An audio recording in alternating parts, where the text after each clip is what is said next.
Welcome to the Underground, the Steel City Underground, a Pittsburgh Steelers podcast made by fans like you, for fans like you.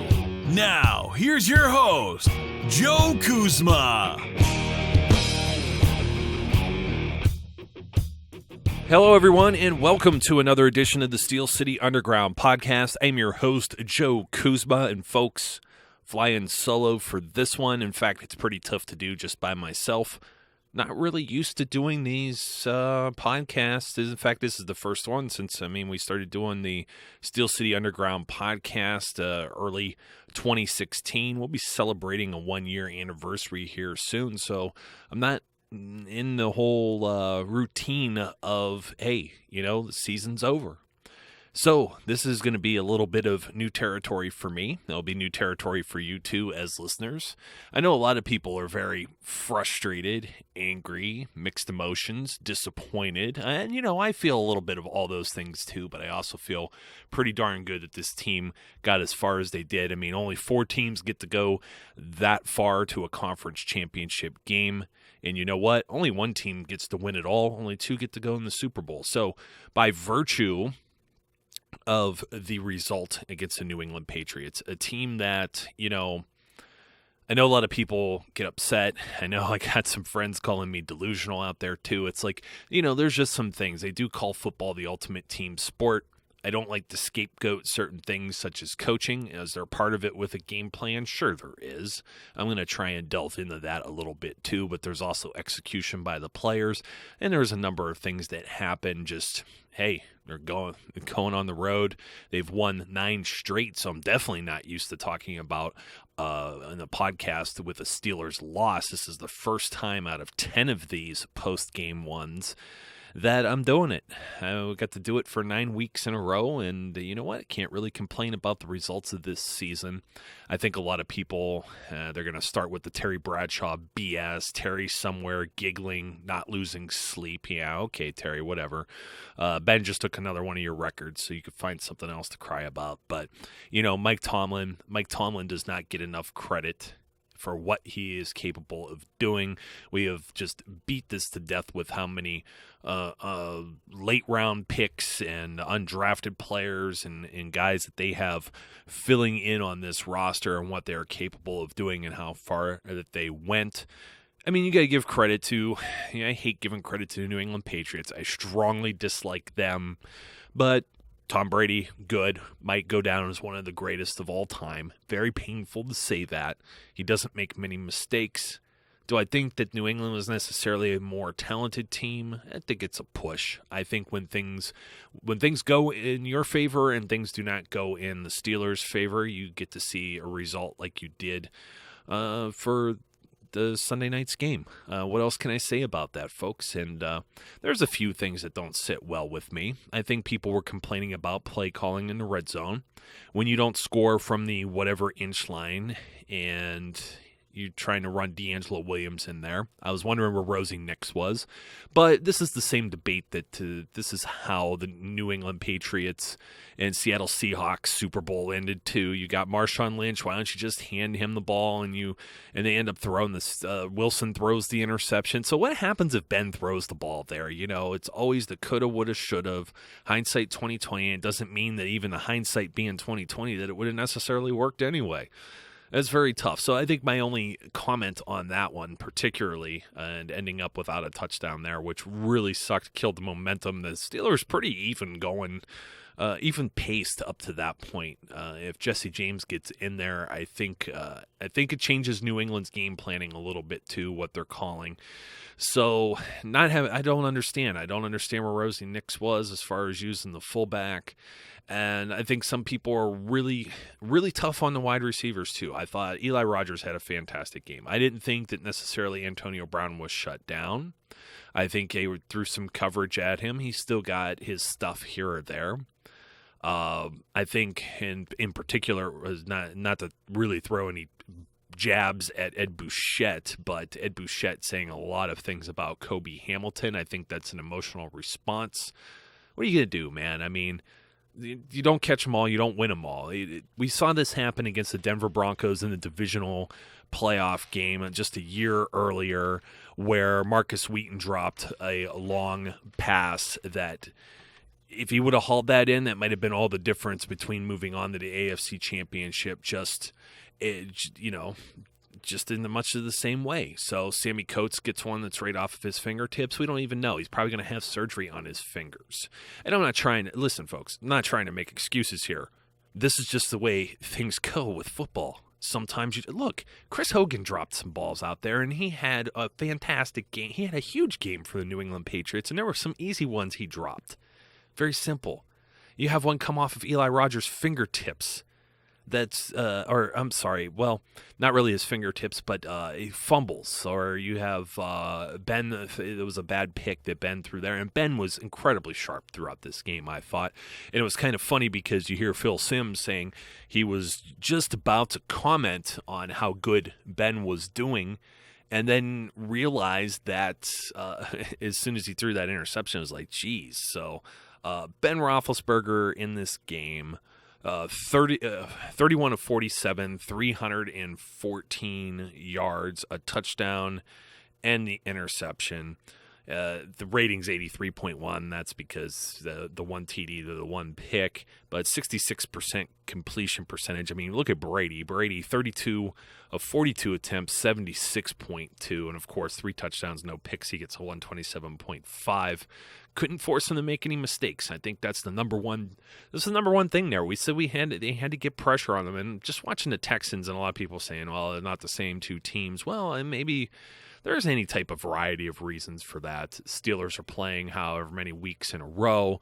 They don't have the same type of rest. They're going on the road. Patriots, once again, Mike Tomlin said those a-holes got a day and a half preparation. Once again, I'm not making excuses, just trying to give you some insight into just there are some advantages. It's not excuses. There are some advantages to playing at home and getting a little bit extra rest, not having fire alarms going off at 3 a.m. in your building, which many people accuse so many different things of the Patriots. And whether they're fact or fiction or not, where there's smoke, there's fire. Perception can be reality. Maybe they have absolutely nothing to do it. Maybe it's just a lucky break. Maybe they're just a bunch of jerk fans up in Boston. Just like the Philly fans are pretty bad. New York fans, you get your little pockets and segments, and we got our Yinzers too. They're out there yelling about Keith Butler.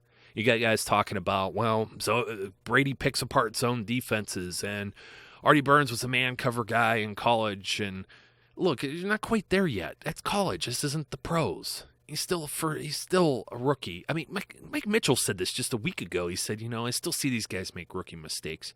I'm still very proud of all these young guys that were out there on the field and got us as far as they did. A half season with Bud Dupree. Half season Artie Burns and Sean Davis starting out there. Javon Hargrave showing us what he can do. Man, did he muscle his way in there and nail Brady. And I thought this team still had some fire in them, and it just kind of mustered out. And it's one of those things, it's like the unfortunate, it's the series of unfortunate events we've seen unfold in the past. You see Le'Veon Bell get hurt, which just ultimately that really sucks. I would love to see what the outcome would have been if he were to stay healthy in this game.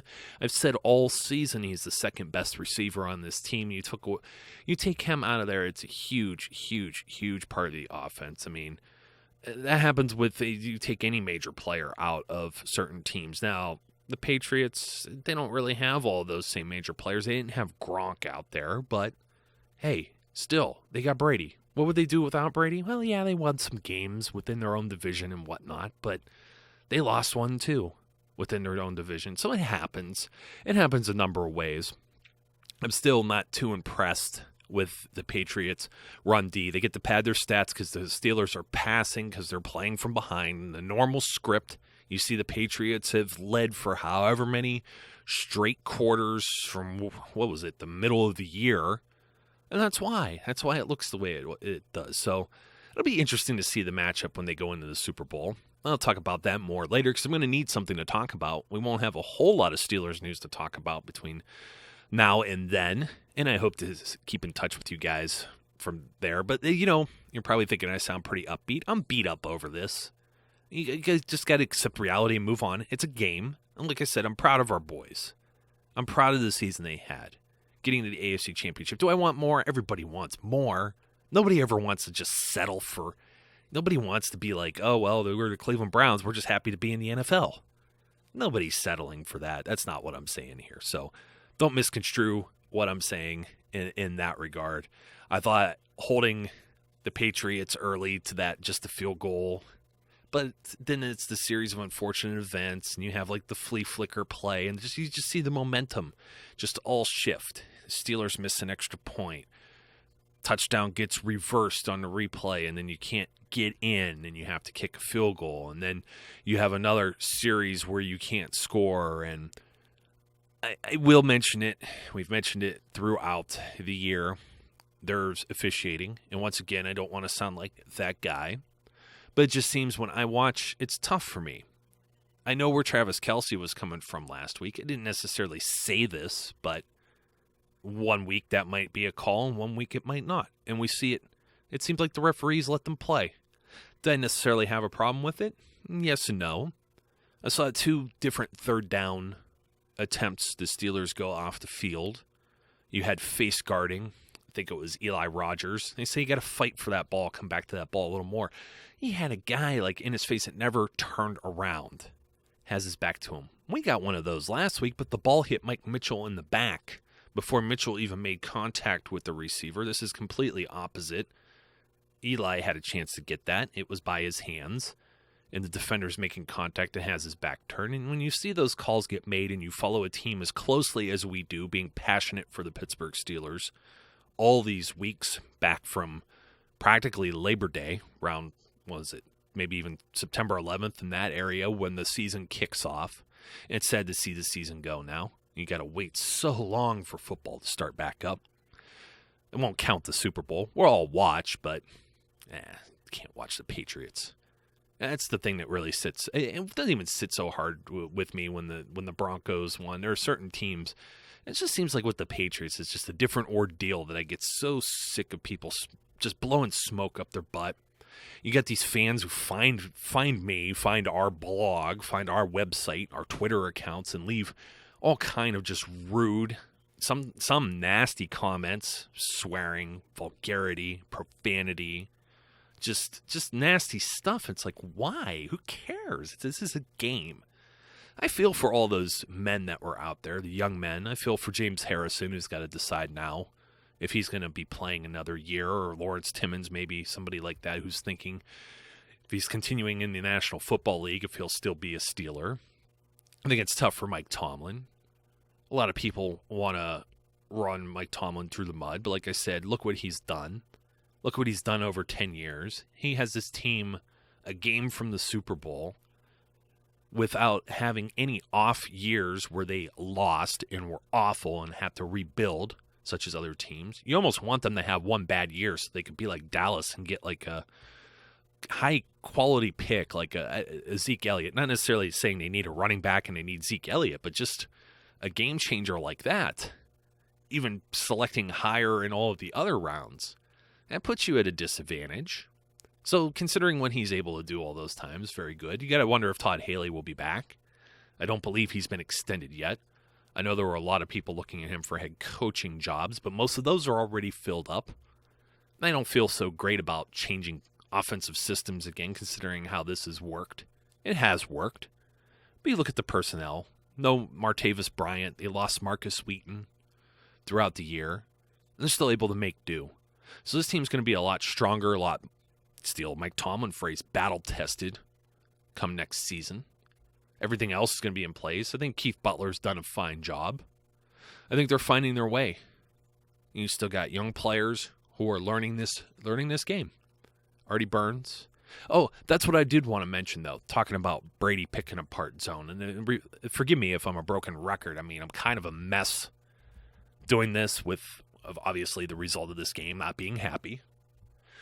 But you can't just change from man or zone to man, vice versa, and install all these things within like a short week. I mean, these guys got in at 4 a.m, Monday morning, and then fly out on Saturday. You got 3-4 days of practice, however many days of preparation, 5 maybe at best. You can't just go installing new things. You put people into your system. You got personnel that are capable of doing certain things. I imagine they drafted Artie to be able to man up on people. It's not going to just happen right out the gate. The NFL, the speed, the strength of players, everything's like magnified compared to the college game. You got guys that you're playing in his own system. Do you think necessarily that William Gay or Ross Cockrell will man up real well? And this is why these guys have been playing off the ball for years with Dick LeBeau and everything. And not to get really into the X's and O's, but you just can't easily just switch one to the other or both. And people say, well, the Patriots make adjustments. Well, the Patriots, no, they don't make adjustments. Not on the defensive side of the ball, they're not. Not really.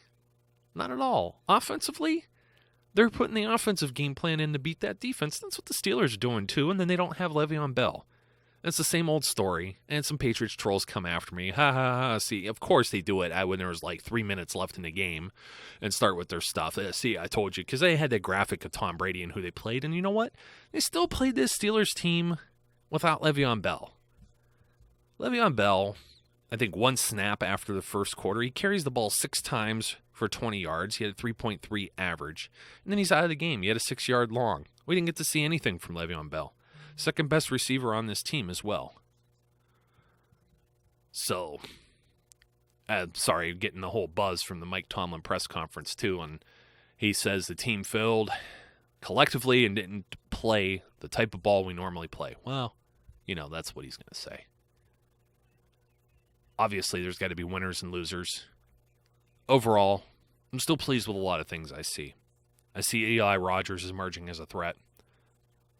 Never know. You can't guess what's going to happen come next August, training camp, September. So we're not going to go that far into it, but you still got Antonio Brown. You still got Ben Roethlisberger. I believe Le'Veon Bell will be back. It's a very, very fundamental core team. Hopefully Darius Green will be healthy. What a train wreck that's been all year. Not throwing shade at him. Again, I will never fault players for their health. You got to take care of numero uno. That's yourself, your family too. So hopefully he'll be okay, and he'll be what we thought we would have had all year, because we saw flashes of it. Just very unfortunate how that unfolded. We saw Jesse James. What a competitor. This offensive line altogether, great offensive line. So offensively, I like where we sit. I really do.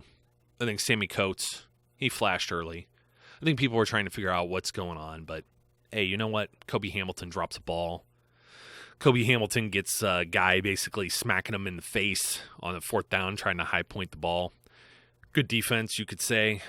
Or you could say, well, it's almost like that Aqib Talib type deal with Martavis Bryant against the Broncos last year. And you're just trying to figure out, you don't know what the calls are and what they aren't. You don't always know what is a catch and what isn't a catch. You don't always know what is or isn't a fumble. And that's the one I really want to leave off on.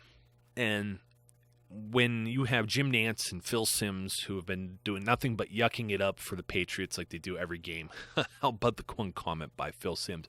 That ball that Ben Roethlisberger threw, he looked like Tom Brady there. Are you kidding me? How gross. Do you hear yourself? And it sucks because I think Phil Simms really gets caught into being a real cheerleader. Gets caught into being a cheerleader during the games. Because you watch him like on Inside the NFL, he's there or there. You ever listen to him like on the radio or any outside interviews, and the guy is very fair, very intelligent, and mostly unbiased. It's very surprising. It's like a complete different guy that you're listening to. But when he and Jim Nantz are agreeing that the referees called it a recovery on the field, and then clearly it was punched out, I mean, you had to challenge it. So if there's a recovery, it's just, I don't understand it. I don't think they could understand it. Nobody can understand it. So we'll see what Dean Blandino, VP of officiating for the NFL, comes out and says. Probably says it should have been the Steelers' ball. That's an easy 3-point swing there. Easy 3 points right there. and you have some of these other plays that I had mentioned earlier, if you get one flag that's thrown somewhere during that, how about the false start was missed right out the gate, too, at the beginning of the game? That one ultimately didn't end up hurting. And none of these calls collectively, it wasn't like, well, they just totally lost because of officiating. Nah, they turned the ball over. They didn't execute in the red zone. The defense didn't stop. The defense didn't tackle well. That's what I was trying to talk about, too. Yards after the catch. Did you see the yards after the catch? Also not covering. When you don't see guys and they're just wide open, that's not necessarily, there's not a whole lot you could coach there. Those are players missing their assignments. So they didn't execute. Jordan Berry had a lousy punt, too. He had one that went for a touchback that would have been real nice to pin the Patriots. The Patriots benefited from some really good field position in this game, and they capitalized on it like a good team should do. I'm not saying that the Patriots are a complete trash team. You don't get to 6 AFC championships in a row by being a trash team.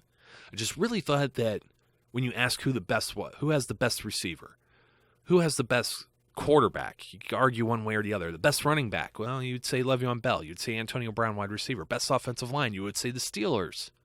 Wide receiver core, maybe a push. Might be even there talent-wise.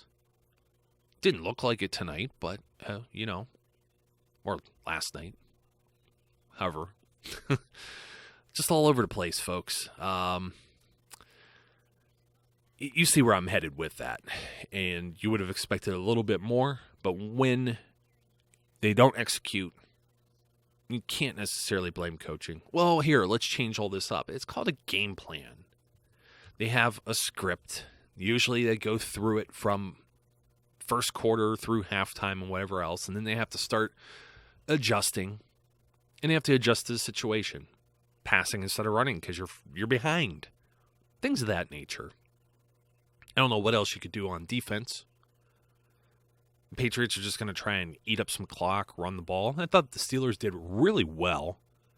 Blunt ended up with 47 yards, even though it didn't really feel like it. He had an 18-yard long there. Dion Lewis, 6 for 11. Didn't do much there either, so. Overall, Hogan and Edelman ate him up, and what else can you say? I'm still proud of my boys. We're going to see a few guys maybe in the Pro Bowl. Hopefully Le'Veon Bell didn't do anything too serious that he's hurt. It was good to see D'Angelo Williams out there again, too. But overall, 36-17, that's how the season ends. And that's what the Steelers will remember. That's what's going to drive them for 2017. They go into camp, they're going to remember 36-17. The guys that are still here, they're going to remember that. They're going to come back.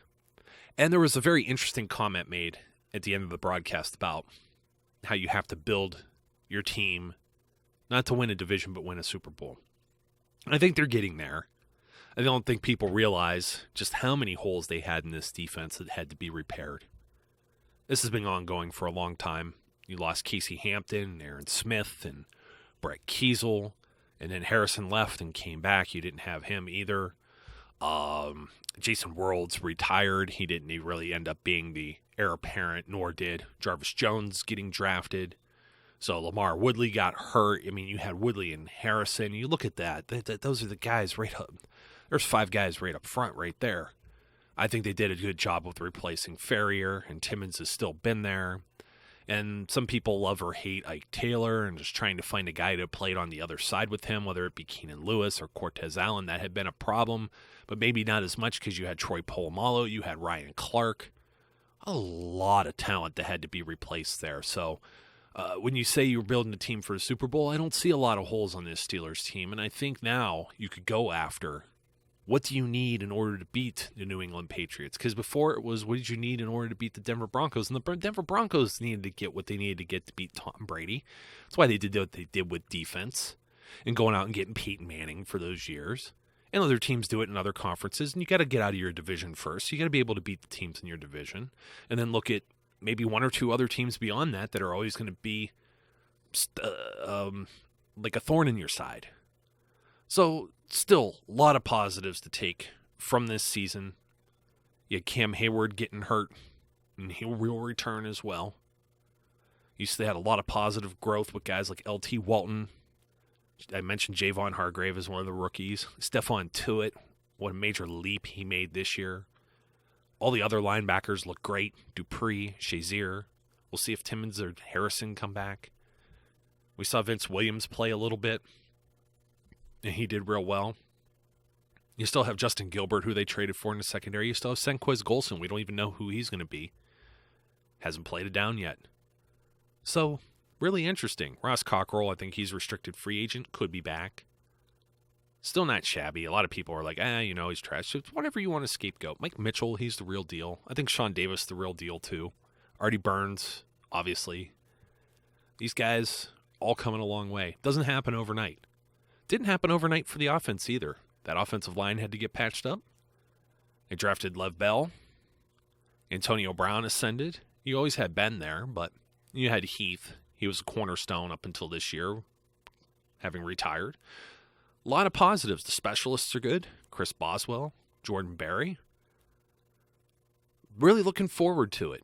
I would have really looked forward to seeing Super Sunday with the Steelers.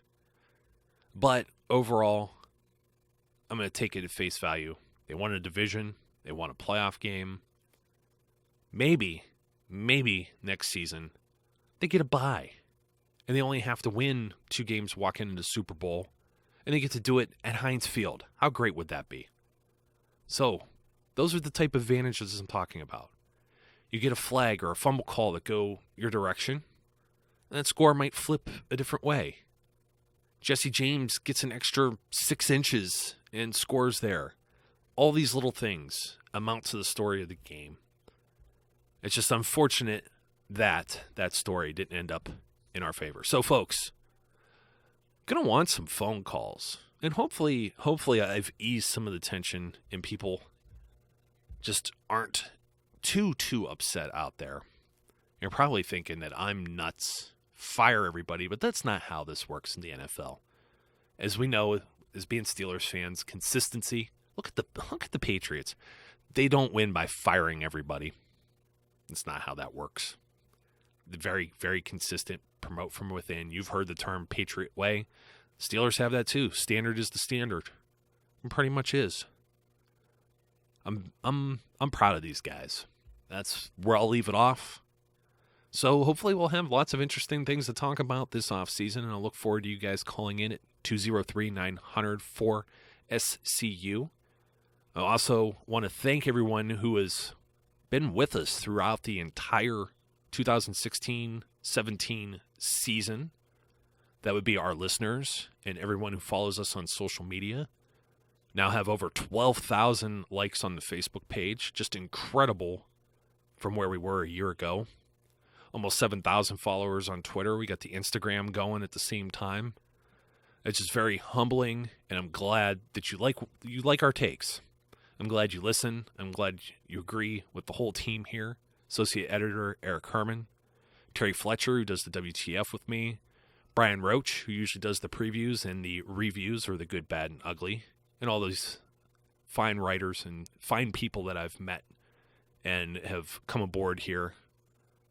Josh Fitzer, who's currently dealing with his baby. Zach Celadonia, I could actually say his name.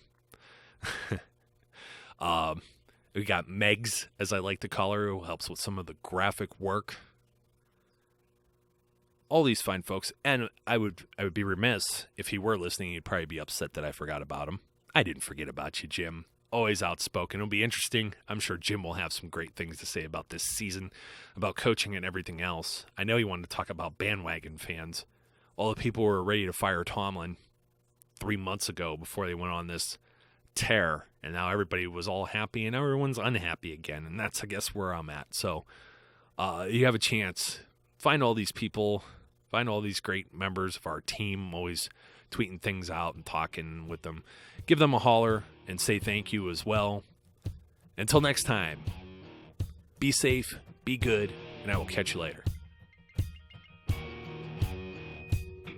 We would like to thank you for listening and remind our listeners to follow us on social media and our website, www.steelcityunderground.com.